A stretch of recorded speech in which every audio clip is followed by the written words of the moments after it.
Hello दोस्तों, कैसे हैं आप सब? उम्मीद करती हूँ आप सब अच्छे होंगे। दोस्तों, आज हमारी कहानी दहेज के लालची समाज को आईना दिखाने वाली एक प्यारी सी प्रेम कहानी है। उम्मीद करती हूँ आपको ये कहानी पसंद आएगी। चलिए चलते हैं कहानी की तरफ। वो हाथ जोड़े खड़े थे, जैसे बेटी पैदा करके कोई गुनाह कर दिया हो। पर सामने खड़े इंसान पर कोई फर्क नहीं पड़ रहा था। जब पहले ही कह दिया था कि बिना बुलेट बाइक के शादी नहीं होगी, तो आपने बाइक का इंतजाम क्यों नहीं किया? पर चौधरी साहब, आपने कल ही तो बाइक के लिए कहा। आज लगन लेके आना था, तो इतनी जल्दी कैसे हम इंतजाम करते? कल शादी हो जाए फिर बाइक भी दे देंगे, अपने ही तो बच्चे हैं। हम इतने बेवकूफ़ नहीं हैं राजवीर जी। या तो आप बाइक लाओ आज के आज, नहीं तो कल बारात भी नहीं आएगी आपके दरवाजे। नहीं चौधरी, ऐसा ना करो। मेरी बेटी का क्या होगा ये अगर ये शादी ना हुई तो? वो सब हमें नहीं पता। यदि आपके पास बाइक के लिए पैसे नहीं हैं तो मेरे बेटे की शादी आपकी लड़की से नहीं होगी। और ये जो सामान लाए हो इसे भी हमारे घर से बाहर रखो। राजवीर बहुत गिड़गिड़ाया, पर भरतवीर पर कोई फर्क नहीं पड़ा। लगन समारोह में गांव के लोगों ने भी भरतवीर को बहुत समझाया, पर उसने किसी की एक न मानी। थक हार कर राजवीर गाड़ी में सामान वापस रखवाना शुरू कर दिया। रह रहकर अपनी बेटी निशा का चेहरा उनकी आंखों के सामने आ जाता। आंखों में आए आंसुओं को साफ कर वो सामान वापस रखवा रहे थे। रिश्ता टूटने से राजवीर बहुत परेशान थे। इसी वजह से उनको चक्कर सा आया और आंखों के सामने अंधेरा छा गया। वो गिरने ही वाले थे कि किसी ने उन्हें संभाल लिया। ये रणवीर थे, जो भरतवीर के पड़ोसी थे। पास ही में उनका घर था, जो काफी बड़ा और खुला था। रणवीर राजवीर और उनके साथ ले आए। लोगों को लेकर अपने घर आए और उन्होंने बैठाकर अपने बेटे दिवाकर को आवाज दी। दिवाकर, जो उस समय पढ़ाई कर रहा था, वो आवाज सुनकर नीचे आया और सबको नमस्कार करके पानी लेने चला गया। दिवाकर सबके लिए पानी और चाय नाश्ता लेकर आया। उसने सबको नाश्ता करवाया। रणवीर जी ने कहा, राजवीर जी चिंतित ना होएं, कोई ना कोई हल जरूर निकल आएगा। कैसी चिंता ना हो रणवीर जी, कल मेरी बेटी की शादी होनी थी और आज उसका रिश्ता टूट गया है। अब मेरी इज्जत का क्या होगा? मैं क्या मुंह दिखाऊंगा लोगों को? कौन मेरी बेटी से शादी करेगा? आप चिंता ना करें राजवीर जी, कोई ना कोई हल जरूर निकाल लेंगे। आप शुक्र मनाइए कि कम से कम आपने उन दहेज लोभी लोगों से तो अपनी बेटी को बचा लिया। वरना जो लोग आज आपकी बेटी से ज्यादा दहेज को तवज्जो दे रहे हैं, कल क्या वह आपकी बेटी को तवज्जो देते? अब तो इसका एक ही हल है रणवीर जी, किसी गांव के किसी लड़के के साथ मेरी बेटी की शादी हो जाए, क्योंकि यह मेरे साथ साथ इस गांव की इज्जत का भी सवाल है। अगर मैं यहाँ से खाली हाथ जाऊंगा तो मैं अपने साथ इस गांव की इज्जत को भी ले जाऊंगा, क्योंकि तब यह गांव एक ऐसे गांव के रूप में जाना जाएगा जिसने एक बेटी के सपनों को केवल दहेज के लिए तोड़ दिया। इस गांव में दहेज लोभी लोग रहते हैं। आप चिंता मत कीजिए राजवीर जी। भरतवीर जी ने जो किया सो किया, लेकिन हम भी इसी गांव से हैं और इस गांव की इज्जत हमारी इज्जत है। इस गांव के नाम पर कभी कोई बदनामी नहीं आएगी। आपकी बेटी की शादी कल ही होगी और इसी गांव से होगी। हमारे यहाँ लड़कों की कमी नहीं है। आप थोड़ा सब्र रखिए राजवीर जी, करणवीर ने उन्हें समझाते हुए कहा। इतने में ही दिवाकर ने आकर कहा, राजवीर जी, आपकी गाड़ी लेकर जो ड्राइवर आया था वह पूछ रहे हैं कि आप लोग वापस कब चल रहे हैं। राजवीर जी ने दिवाकर को बड़े ध्यान से देखा और फिर रणवीर जी से कहा, रणवीर जी, अब आप ही इस समस्या को सुलझा सकते हैं। अगर आप चाहें तो मेरी बेटी की खुशियां लौट सकती हैं और मेरी इज्जत भी बनी रहेगी। अगर आपको कोई समस्या ना हो तो मैं दिवाकर से अपनी बेटी का विवाह करना चाहता हूँ। रणवीर जी ने कुछ चौंक कर कहा, लेकिन दिवाकर तो अभी पढ़ाई कर रहा है राजवीर जी, और अभी तो उसने उनके पास कोई नौकरी भी नहीं है। मैंने अभी अपनी छोटी बेटी की शादी की है और अभी इतनी जल्दी अपने बेटे की शादी मैं कैसे बिना नौकरी में मैं अपने बेटे की शादी कैसे कर सकता हूँ? माना कि हमारी अच्छी खासी जमीन है, खेती बाड़ी भी अच्छी होती है, लेकिन गृहस्थी के लिए रुपयों की जरूरत तो पड़ती ही है ना राजवीर जी। ऐसा ना कहें रणवीर जी, मुझे दिवाकर पसंद है। नौकरी का क्या है, आज नहीं तो कल लग ही जाएगी। आपका बेटा यदि मेहनत कर रहा है तो कभी ना कभी उसकी नौकरी पक्का लग जाएगी, लेकिन यदि मेरी बेटी की शादी ना हुई तो उसकी शादी कभी नहीं हो पाएगी। मेरी इज्जत अब आप ही बचा सकते हैं। रणवीर सिंह, ठीक है राजवीर जी, यदि आप कहते हैं तो मैं बार अपने बेटे दिवाकर से भी पूछ लेता हूँ। दिवाकर, तुम्हें इस रिश्ते से कोई परेशानी तो नहीं है ना बेटा? इस तरह अचानक तुम्हारी शादी की बात होने से परेशान तो नहीं होना बेटा? पर कोई दबाव तुम पर नहीं है। अगर तुम ये शादी ना करना चाहो तो कोई बात नहीं। अगर तुम शादी के लिए रजामंदी दे देते हो तो मेरे साथ साथ राजवीर जी का सर भी गर्व से ऊंचा हो जाएगा। यदि आपको कोई ऐतराज नहीं है पापा, तो फिर मुझे इस रिश्ते से कोई ऐतराज नहीं है। हाँ, ये सच है कि ये शादी बहुत जल्दी हो रही है, लेकिन मैं अपनी पूरी कोशिश करूँगा कि मैं राजवीर जी की बेटी को खुश रख पाऊँ। दिवाकर एक 22 वर्षीय नवयुवक था जिसने अभी हाल में ही दिल्ली पुलिस का पेपर दिया था और जल्द ही उसकी परीक्षा का परिणाम भी आने वाला था। दिवाकर दिखने में एक थोड़ा सांवला और बहुत तीखे नैन नक्श वाला लड़का था जो बहुत ही आकर्षक लगता था। उसने कभी सोचा भी नहीं था कि इस तरह उसकी शादी की बात होगी और अगले ही दिन उसकी शादी भी हो जाएगी। ठीक है राजवीर जी, आप अपने घर और निशा और उसकी माताजी को और अपने रिश्तेदारों को यह बात बता दीजिए कि उनका रिश्ता हमारे बेटे दिवाकर से आपने तय कर दिया है। मैं भी आज ही अपने सारे रिश्तेदारों के पास फ़ोन कर देता हूँ कि कल उन्हें बारात लेकर आपके यहाँ जाना है। दिवाकर की माँ भी यहाँ नहीं है, लेकिन मैं उन्हें शाम तक यहाँ बुलवा लूँगा और कल ही हम लोग आपके यहाँ पर बारात लेकर आएँगे। यह सुनकर राजवीर जी को ने राहत की साँस आई और उन्होंने रणवीर जी के हाथों को पकड़कर सर झुकाते हुए कहा, मैं आपका एहसान ज़िंदगी भर नहीं भूलूँगा, रणवीर सिंह जी। आपकी वजह से आज मेरी इज़्ज़त और मेरी पगड़ी मेरे सर पर रहेगी। ऐसी बातें मत बोलिए राजवीर जी। एक बेटी की के पिता की इज़्ज़त क्या होती है, ये मैं भी जानता हूँ। मैं खुद भी 2 बेटियों का बाप हूँ और अपने दोनों बच्चियों की शादी के समय मेरे मन में भी तरह-तरह की बातें सोच-सोच कर इसी तरह घबराता था। अब आप निश्चिंत होकर घर जाइए और कल बारात के आगमन की तैयारियां कीजिए। ये कहकर दोनों ने एक दूसरे के हाथ जोड़कर नमस्ते कहा और फिर रणवीर सिंह जी अपने घर चले गए।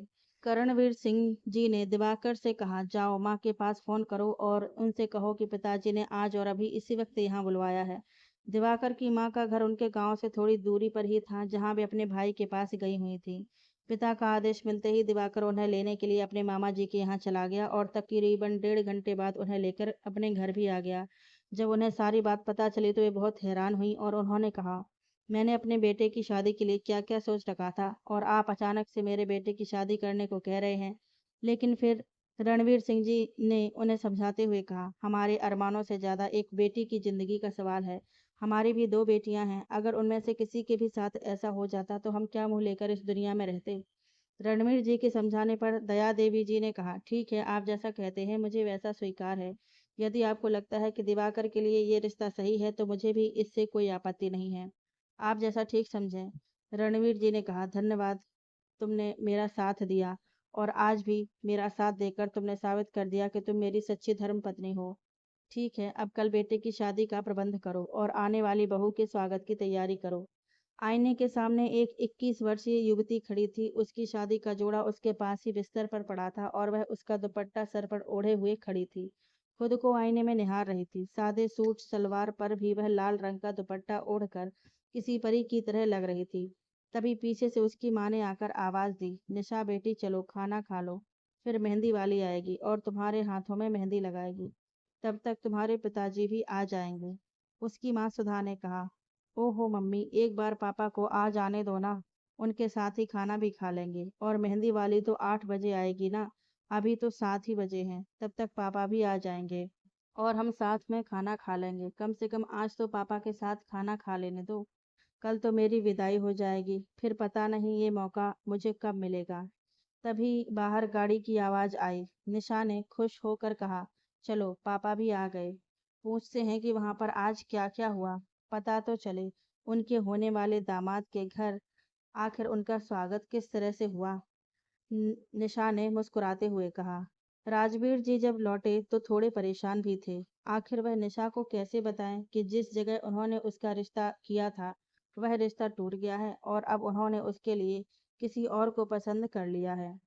3 महीने पहले जब निशा का रिश्ता हुआ था, तभी से निशा अपने होने वाले पति विनय के बारे में सोचकर उसके लिए अपने मन में एक अलग ही छवि बना ली थी। लेकिन आज जब यह रिश्ता टूटा है, तो राजवीर जी को समझ नहीं आ रहा था कि वो किस तरह से निशा को समझाएं कि अब उसे विनय को भूलकर दिवाकर के लिए अपने मन में जगह बनानी होगी।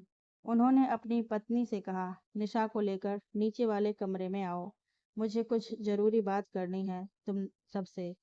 निशा की माँ निशा और उसकी छोटी बहन छवि को लेकर नीचे कमरे में आ गईं और उसने अपने पिताजी को देखा तो वह बेहद ही गंभीर नजर आ रहे थे।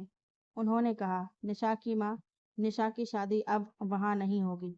उसके दहेज लोभी परिवार ने मेरा इतना अपमान किया और वह रिश्ता तोड़ दिया क्योंकि बाइक देना अभी मेरे सामर्थ्य में नहीं है।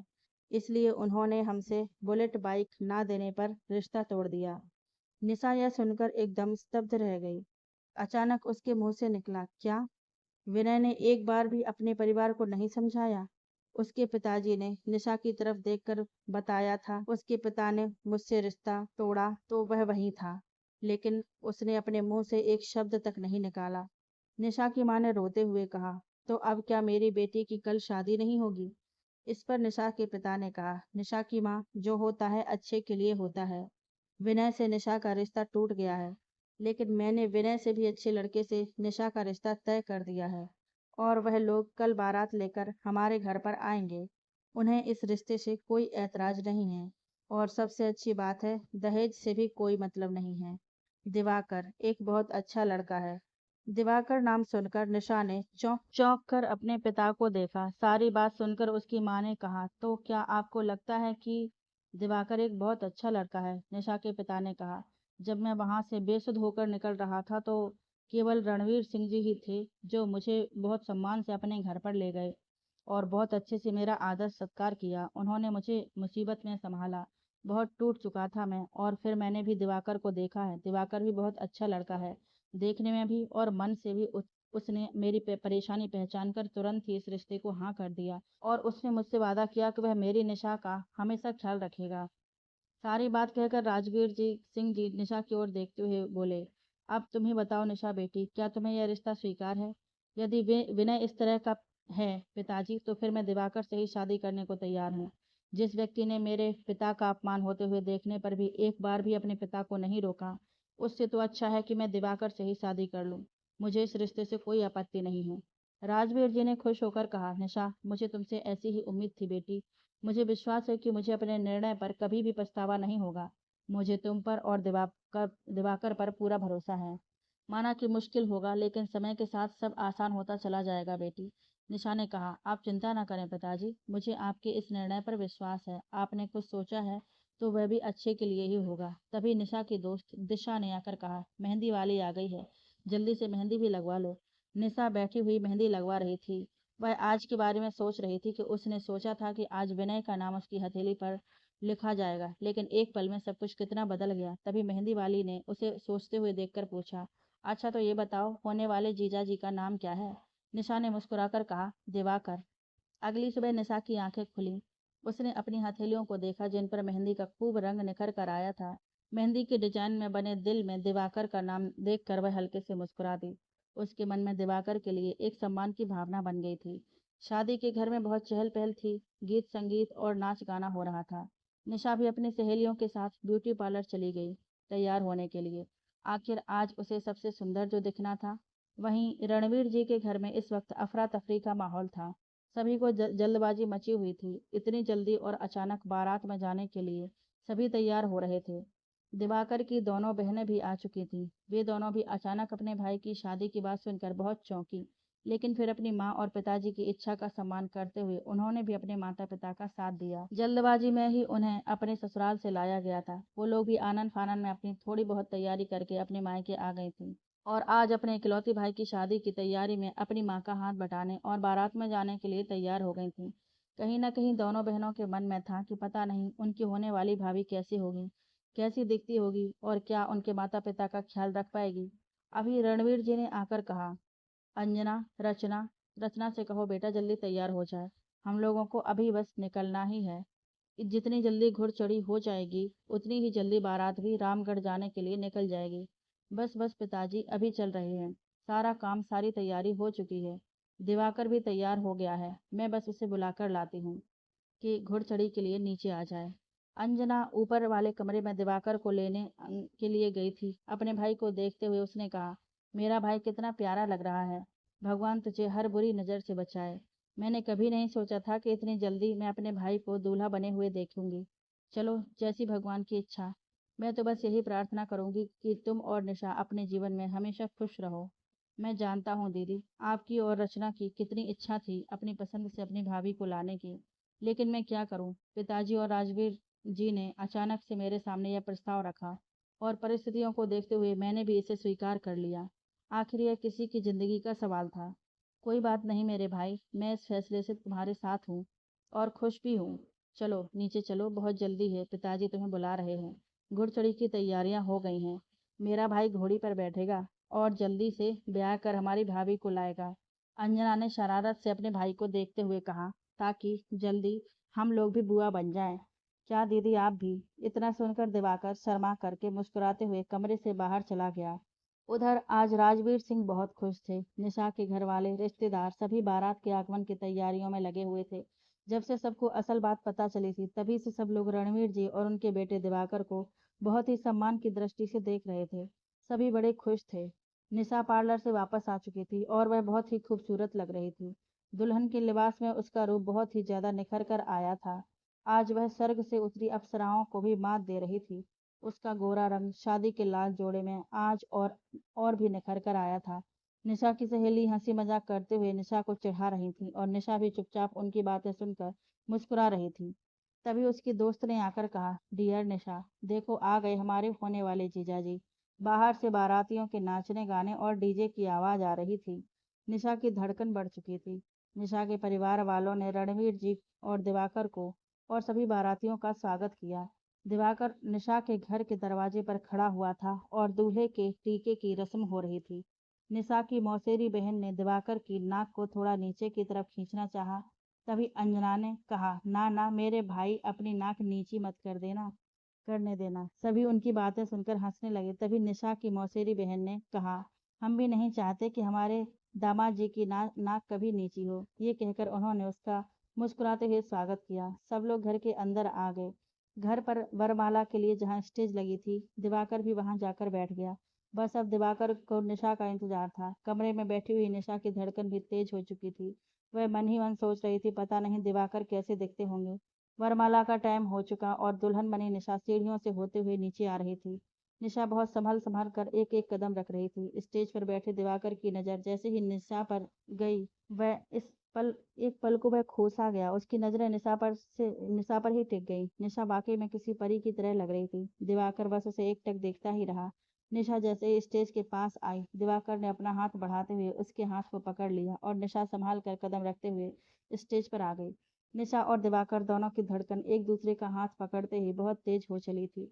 दोनों ही एक दूसरे को नहीं देख रहे थे। दोनों की ही नजरें इस समय झुकी हुई थी। तभी फोटोग्राफर ने उनसे एक फोटो लेने के लिए कहा। निशा और दिवाकर ने फोटोग्राफर की तरफ देखते हुए एक पोज दिया। उसके पश्चात वरमाला की रस्म हुई। सबसे पहले निशा ने दिवाकर के गले में वरमाला डाली और फिर दिवाकर ने निशा के गले में। लेकिन अभी भी निशा दिवाकर की तरफ नहीं देख रही थी। उसकी पलकें शर्म की वजह से झुकी हुई थी। तभी फोटोग्राफर ने कहा, सर मैडम एक दूसरे की तरफ देखिए। निशा और दिवाकर ने जैसे ही एक दूसरे की तरफ देखा, दोनों के चेहरे पर हल्की सी मुस्कान आई और दोनों ने ही एकदम से अपनी आंखें झुका ली। दोनों ही स्टेज पर जाकर बैठ गए। सभी रिश्तेदारों ने बारी बारी से आशीर्वाद देने लगे। इधर फेरों की तैयारियां चल रही थीं। थोड़ी देर में पंडित जी ने दिवाकर को अपने पास मंडप में बुलाया और फिर फेरों की तैयारियां होने लगीं। मंत्रोच्चार होने लगा। फिर उन्होंने निशा को बुलाया। फिर बाकी रस्में होने लगीं। जैसे ही दिवाकर ने निशा के गले में मंगलसूत्र और मांग में सिंदूर भरा, तभी पंडित जी ने कहा, आज से आप दोनों पति पत्नी हो गए और यह शादी संपन्न हुई। अब आप लोग अपने बड़ों का आशीर्वाद ले लीजिए। दोनों ने बारी बारी से अपने बुजुर्गों और घर के बड़ों का आशीर्वाद लेना शुरू किया। निशा की माँ और उसकी छोटी बहन छवि की रुलाई नहीं रुक पा रही थी। तभी अंजना ने कहा, अभी रुक जाइए मौसी जी, अभी तो विदाई में बहुत टाइम है। तब तक जी भरकर अपनी बेटी से बातें कर लीजिए। फिर तो हम अपनी भाभी को ले जाएंगे अपने साथ। ये कहकर अंजना मुस्कुराने लगी और निशा की माँ के होंठों पर भी हल्की सी मुस्कुराहट आ गई। उन्हें इस बात का सुकून हुआ, कम से कम निशा एक अच्छे परिवार में तो जा रही है। उनकी बेटी खुश तो रहेगी। धीरे धीरे विदाई का टाइम भी नजदीक आ रहा था। शादी होते होते 5 बज गए थे। निशा अपने कमरे में लौट आई थी और वह बैठे हुए सोच रही थी कि ये घर जिसमें उसने 21 वर्ष बिताए हैं, आज उसके लिए पराया हो गया है। आज से वह इस घर में आएगी तो सिर्फ एक मेहमान की तरह। यह सोचकर निशा की आंखें बही जा रही थीं। छवि ने रोते हुए निशा के गले में बाहें डाल दी और कहा, दीदी मैं आपके बगैर कैसे रहूंगी? मैं आपको बहुत मिस करूंगी। इतना कहते ही निशा की भी रुलाई छूट गई और उसने कसकर अपनी बहन को अपने गले से लगा लिया। निशा की छोटी नंद रचना कमरे में आई और निशा को ऐसे रोते हुए देखकर कहा, भाभी आप चिंता मत कीजिए। आपका जब भी मन होगा आप भैया से कह दीजिएगा, वह आपको यहाँ छोड़ जाया करेंगे। मेरी भी जब शादी हुई थी तब मैं भी आपकी तरह बहुत दुखी थी कि मैं अपने माँ बाबा को छोड़कर कैसे पराए घर में रहूंगी। इसलिए मैं समझ सकती हूँ कि इस वक्त आप क्या सोच रही होंगी, लेकिन वह घर भी आपका अपना ही होगा, इसलिए आप रोइए मत। उसने निशा और छवि के आंसू पोंछते हुए कहा। दोनों बहनें अगर इसी तरह रोती रहीं तो रामगढ़ में बाढ़ आ जाएगी, और खिलखिलाकर हंस दी। ये देखकर दोनों बहनों के चेहरे पर मुस्कान आ गई। निशा को यह देखकर तसल्ली हुई कि उसकी छोटी ननद उसकी बहन छवि की तरह ही हंसी मजाक करती है। निशा रोते हुए अपनी माँ और बहनों के गले लग रही थी। उसके पिताजी भी गले लगते हुए रो पड़े। उसने कहा, पिताजी, मैं आपके बगैर कैसे रहूँगी। निशा के पिता उसे संभालते हुए कार तक लेकर गए और दिवाकर से कहा, दिवाकर, मैं तुम्हें अपने कलेजे का टुकड़ा सौंप रहा हूँ, इसका हमेशा ख्याल रखना। और उन्होंने हाथ जोड़कर रणवीर जी से कहा, रणवीर जी, मेरी बेटी अभी बहुत नादान है, इसलिए इससे कोई गलती हो जाए तो उसे अपनी बेटी समझकर क्षमा कर दीजिएगा। रणवीर सिंह जी ने कहा, राजवीर जी, आपको ये कहने की ज़रूरत नहीं है। निशा आज से हमारी भी बेटी बनकर रहेगी, और यह मेरा वादा है आपसे। राजवीर जी और रणवीर सिंह ने एक दूसरे को हाथ जोड़कर नमस्कार कहा और फिर रणवीर जी गाड़ी में जाकर बैठ गए। निशा को दिवाकर के बगल में बैठाया और अंजना कार में आगे जाकर बैठ गई। दिवाकर ने देखा निशा को रोते हुए अभी भी कपकपी सी हो रही थी। शायद यह घबराहट की वजह से था। घर काफ़ी पीछे छूट चुका था, लेकिन निशा की आंखों से अभी भी आंसू गिर रहे थे। रोते रोते उसकी आंखें लाल हो गई थीं और चेहरे का मेकअप भी खराब सा हो गया था। दिवाकर, जो अभी तक चुपचाप बैठा था, उसने निशा की तरफ रुमाल बढ़ाते हुए कहा, ये लीजिए, आंसू पोंछ लीजिए। उसने ऐसा धीरे से कहा क्योंकि वह जानता था कि आगे अंजना बैठी हुई है, पर अंजना को उसकी धीरे से कही हुई बात भी सुनाई दे रही थी और अंजना बस चुपचाप मुस्कुरा दी। जैसे जैसे निशा का ससुराल नज़दीक आ रहा था, निशा की धड़कन बहुत तेज़ चलने लगी थी। पता नहीं उसकी आगे की आने वाली ज़िंदगी कैसी होगी। निशा और दिवाकर अपनी गाड़ी से उतर चुके थे। घर की दहलीज पर निशा की सास और पड़ोस की कुछ औरतें निशा के स्वागत के लिए खड़ी थीं। घूंघट ओढ़े निशा ने चौखट पर कदम रखा। उसकी सास ने उसकी और दिवाकर की आरती उतारी और फिर बाकी की रस्में हुईं। रस्में पूरी होने पर दिवाकर और निशा घर के अंदर आ गए। क्योंकि अब दिवाकर के लिए कोई रस्म नहीं बची थी, बाकी रस्में कल अगले दिन होनी थी, इसलिए दिवाकर अपने कमरे में चला गया। निशा को उसकी सास सुधा और उनके आस पड़ोस की बाकी औरतों ने अपने पास बैठा लिया। ग्रामीण परंपरा के अनुसार दुल्हन के घर आने पर जो संगीत का कार्यक्रम किया जाता है वह चल रहा था और गांव की औरतें इकट्ठा होकर निशा के आसपास बैठी हुई थीं। सब अपनी कसौटी पर निशा को परख रही थीं। कुछ औरतों ने तो वहीं मौके पर चौका मारते हुए उसी समय निशा की मुँह दिखाई भी कर ली। उनमें से एक जमुना काकी ने कहा, तेरे तो भाग खुल गए, परी जैसी बहू पाई तूने सुधा। सुधा ने भी मुस्कुराते हुए उसकी हाँ में हाँ मिलाई। अचानक हुई इस शादी से सुधा के मन में भी बहुत उलझन थी, लेकिन निशा को देखकर सुधा को भी दिवाकर की किस्मत पर नाज हो रहा था। आखिर निशा थी बहुत खूबसूरत। तभी गांव की कुछ औरतों ने कहा, बहुत सुंदर है, बस अब बहू की आवाज़ भी सुन ले। क्यों निशा बेटी, कोई भजन तो आता होगा ना, वही सुना दो, कोई भगवान का भजन। सबके कहने पर निशा ने शर्माते हुए एक प्यारा सा भजन गाया और बाकी की औरतें भी उसका साथ देने लगीं। भजन सुनकर औरतों ने कहा, खूबसूरत होने के साथ साथ बहू की आवाज़ भी बहुत अच्छी है, तेरे छोरे के तो भाग खुल गए। सुधा ने कहा, अंजना बेटी, अब सारी रस्में हो गई हैं और गीत संगीत भी हो गया है, बेटी को उसके कमरे में पहुंचा दो, सुबह से थकी होगी, वो भी थोड़ा आराम कर लेगी। उसे लेकर अंजना कमरे में आई। कमरे में निशा को आते देखकर दिवाकर कमरे से बाहर चला गया और जाकर अपने दोस्तों के पास बैठ गया। उसके पिताजी वहां आए, जो कल होने वाले रिसेप्शन की तैयारी देख रहे थे। ये रिसेप्शन इसलिए रखा गया था क्योंकि रणवीर जी के बहुत सारे रिश्तेदार अचानक हुई इस शादी में नहीं आ पाए थे और इस रिसेप्शन के कारण निशा की मुँह दिखाई और उनका खाना पीना भी हो जाता। सारी तैयारी हो गई पिताजी? दिवाकर ने पूछा था। बेटे तुम चिंता ना करो, मैंने और सुधीर ने मिलकर, सुधीर जो अंजना का पति था, दोनों ने पूरी तैयारी कर ली है, तुम बस जाकर अब आराम करो, आज का दिन बहुत थका देने वाला था। जी पिताजी। इतना कहकर दिवाकर भी सोने के लिए चल दिया। घर के बाकी लोग भी सोने जा चुके थे क्योंकि कल उन्हें रिसेप्शन के लिए तैयार जो होना था। निशा बेड पर बैठी थी और अंजना ने उसके कपड़े निकाल कर उसे दे दिए थे। उसको कहा था कि वह चेंज कर ले, लेकिन निशा अभी तक ऐसे ही बैठी थी। वह बस कमरे की दीवार को घूर रही थी और सोच रही थी कि पता नहीं अब आगे क्या होगा।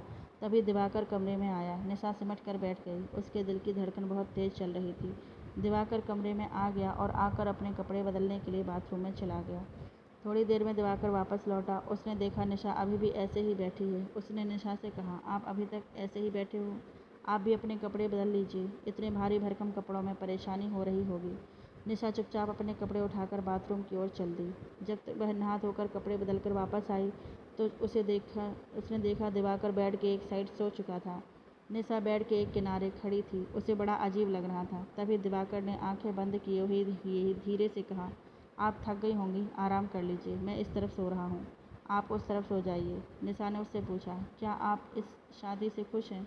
दिवाकर ने कहा, इसमें दुखी होने जैसा कुछ भी नहीं है, लेकिन एक दूसरे को समझने के लिए अभी हम दोनों को भी वक्त चाहिए, तभी हम दोनों अपने रिश्ते की शुरुआत सच्चे मन से कर पाएंगे। अब आप आराम कर लीजिए, क्योंकि कल रिसेप्शन है और फिर कल का दिन भी आज की ही तरह निकल जाएगा। वैसे भी मैंने देखा था आपकी पलकें बहुत भारी हो रही थी थकान के मारे। ये कहकर दिवाकर आंखें बंद कर भी मुस्कुरा दिया। निशा भी मुस्कुराते हुए बिस्तर के एक तरफ जाकर लेट गई और लाइट बंद कर दी। थोड़ी देर में दोनों नींद की आगोश में जा चुके थे। अगली सुबह सब लोग रिसेप्शन की तैयारी में लगे हुए थे। रिसेप्शन शाम को था, लेकिन घर में चहल पहल थी। निशा और दिवाकर दोनों उठ चुके थे। निशा तो बहुत जल्दी सुबह ही उठ चुकी थी और तैयार होकर अपने कमरे में बैठी थी, क्योंकि बहुत सी औरतें उसे देखने के लिए आ रही थीं। सब औरतें सुधा को भाग्यवान बता रही थीं। सुधा भी मुस्कुराती हुई अपने काम में लगी हुई थी। कुछ देर बाद सुधा निशा के पास अपनी साड़ी लेकर गई और उसे देते हुए कहा, ये साड़ी मैंने अपनी शादी में पहनी थी। निशा बेटी, मैं चाहती हूँ थी कि मेरी बहू भी इस साड़ी को पहने। आज तुम्हारे रिसेप्शन है। ये साड़ी थोड़ी पुरानी सी है, लेकिन इसमें मेरी भावनाएं छुपी हुई हैं। बहुत प्यार से और बहुत आशीर्वाद से मैंने सिर्फ अपनी बहू के लिए संभाल कर रखा हुआ था। निशा ने साड़ी लेते हुए कहा, मम्मी जी, आज मैं यही साड़ी पहनूंगी। सुधा ने खुश होकर उसके सिर पर हाथ फेरा और वहाँ से चली गई। समारोह गांव के ही एक बड़े से मैदान में रखा गया था। शाम होते होते सारे रिश्तेदार आ चुके थे और सभी समारोह में पहुंच चुके थे। निशा और दिवाकर भी पहुंच चुके थे। स्टेज लगी हुई थी। निशा दिवाकर दोनों उस पर बैठे थे। सभी रिश्तेदार दोनों को आशीर्वाद देकर जा रहे थे। निशा की मुँह दिखाई और आशीर्वाद प्रीति भोज दोनों ही हो रहा था। निशा ने अपनी सास की दी हुई साड़ी पहन रखी थी, जिसमें निशा और भी खूबसूरत लग रही थी। दिवाकर तो मंत्रमुग्ध सा उसे देखता ही रह गया था।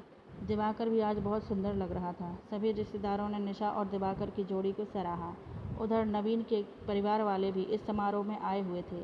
निशा और नवीन का रिश्ता टूटने के बावजूद भी रणवीर जी नहीं चाहते थे कि गांव में रहते हुए उनकी दुश्मनी किसी से हो, इसलिए उन्होंने नवीन के परिवार को भी आमंत्रित किया था।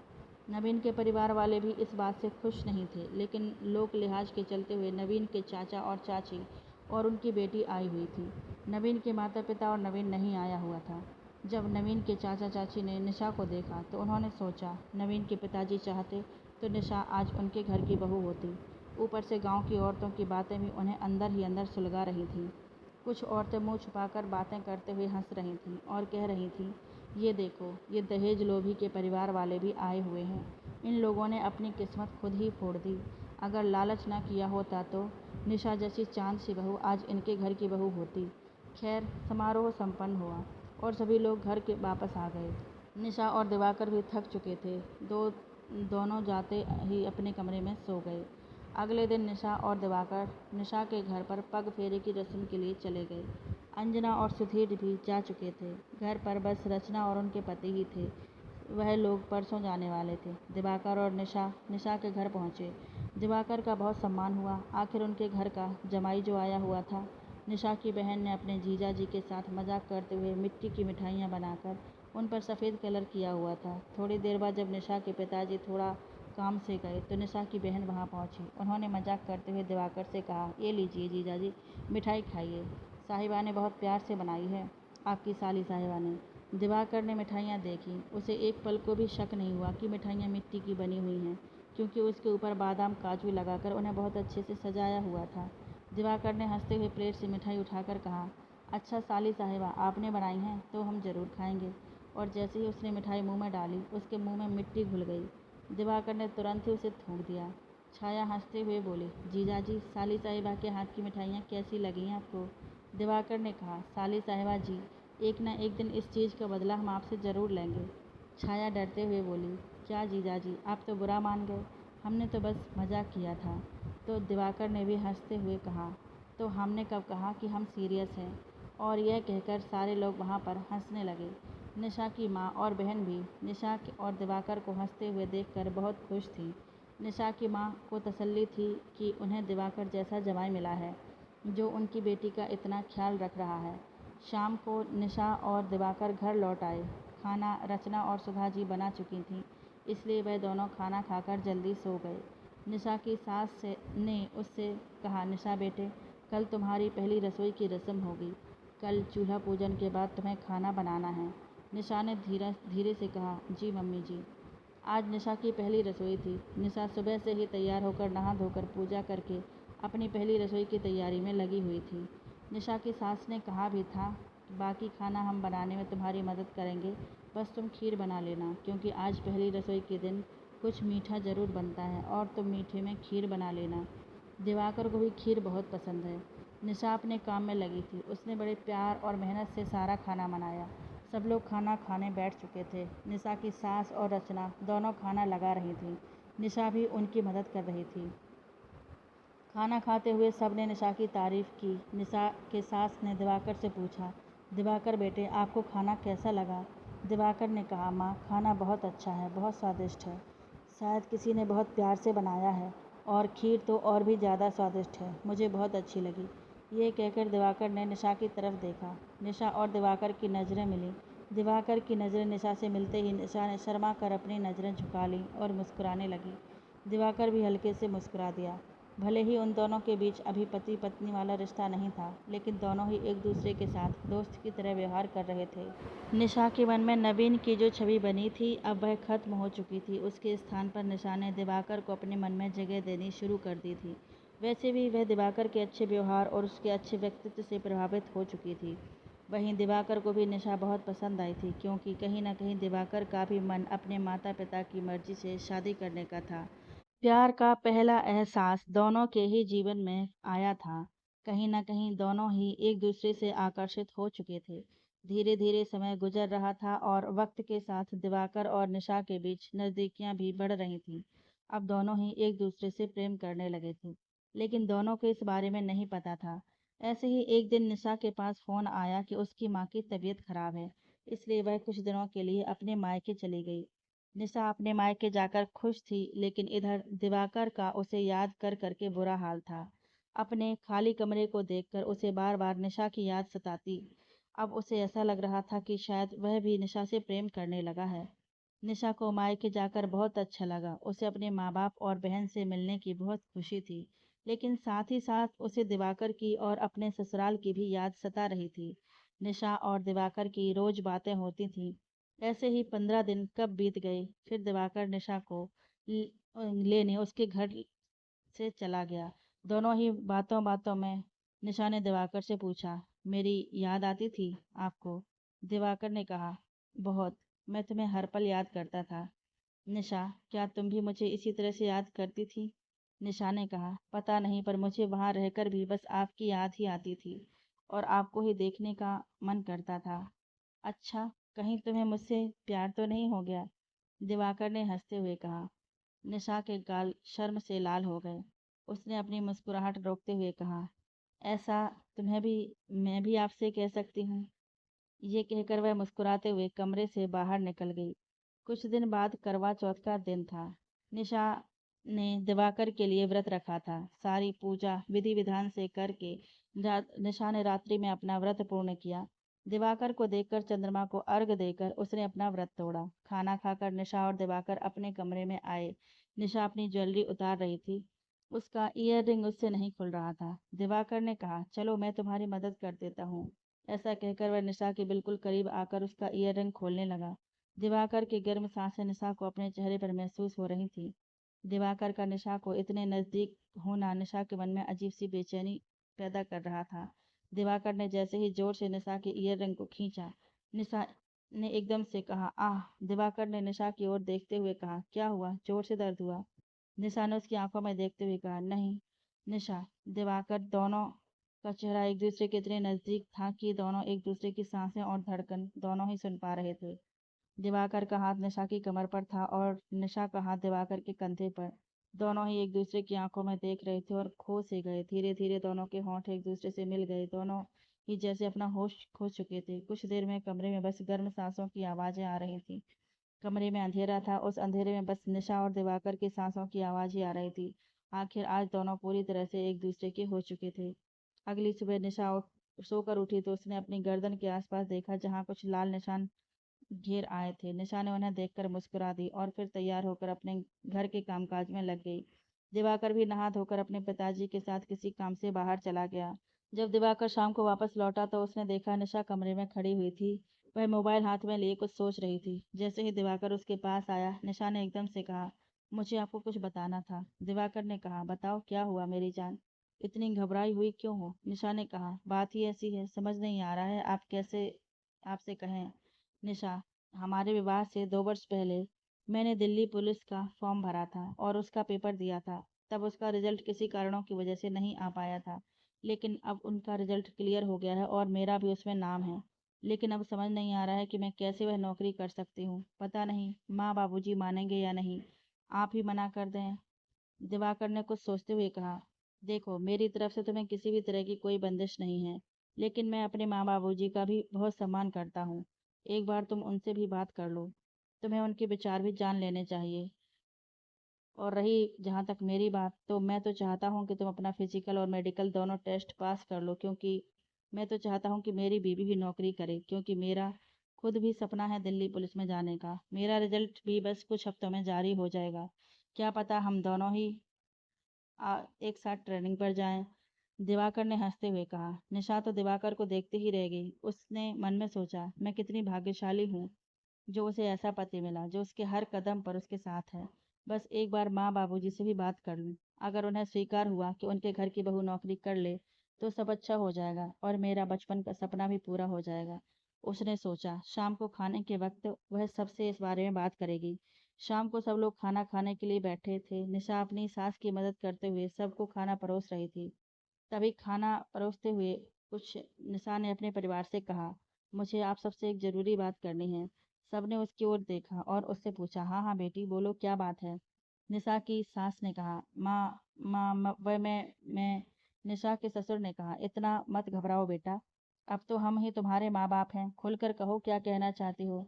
निशा ने कहा, पिताजी जब मेरी शादी नहीं हुई थी तो उससे 2 साल पहले मैंने दिल्ली पुलिस का एग्ज़ाम दिया था, जिसका रिजल्ट अब आया है और उसमें मैं भी अच्छे नंबरों से पास हुई हूँ। अब मेरा बस फिजिकल और मेडिकल रह गया है। क्या मैं वह दोनों टेस्ट दे सकती हूँ, अगर आप लोगों की इजाज़त हो तो?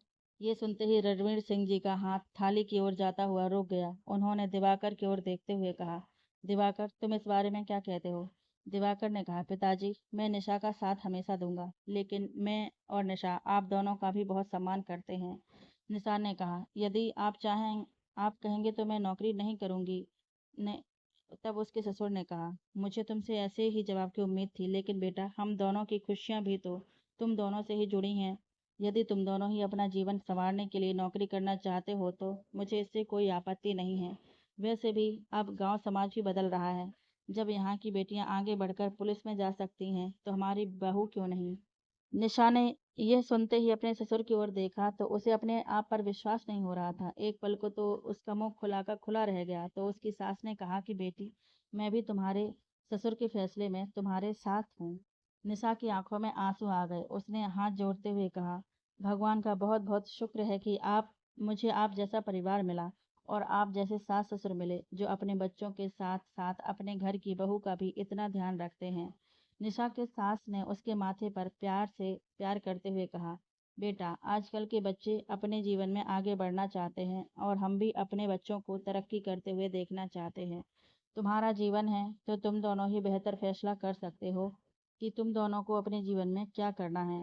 हम दोनों का तो फर्ज बनता है कि हम अपने बच्चों की सफलता में हमेशा उनका साथ दें।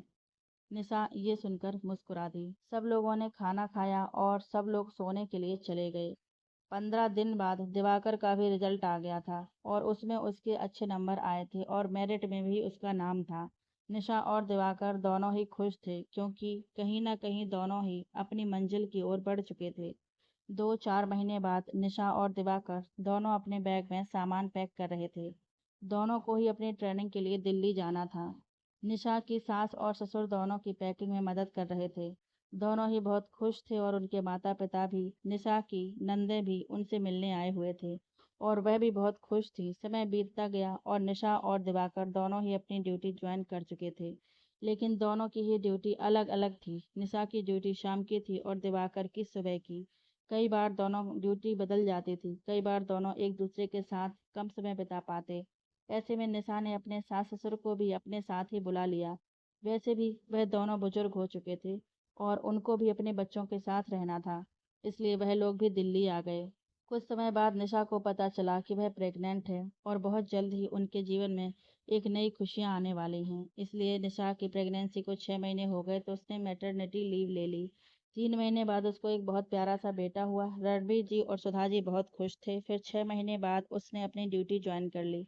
घर पर उसके सास ससुर उसके बच्चे की देखभाल करते। निशा और दिवाकर की मेहनत का ही नतीजा था कि उन्होंने दिल्ली जैसे बड़े शहर में अपना एक खुद का घर भी ले लिया और एक कार भी।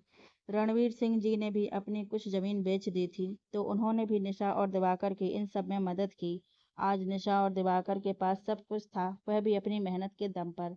वहीं नवीन का विवाह अभी तक नहीं हुआ था, क्योंकि जब से उसने दहेज के लिए निशा के घर से रिश्ता तोड़ा था, तब से उसकी छवि दहेज लोभी व्यक्ति के रूप में बन गई थी। इसलिए कोई भी पिता अपनी बेटी को ऐसे व्यक्ति को नहीं देना चाहता था। इस बात का पछतावा उसे भी था और वह अपना गुस्सा अपने परिवार पर निकालने लगा और रोजाना ही उनके घर पर लड़ाई झगड़े होने लगे। क्योंकि अब करें भी क्या, और जो कर्म उन्होंने किए थे उनका फल भी तो उन्हें ही पाना था।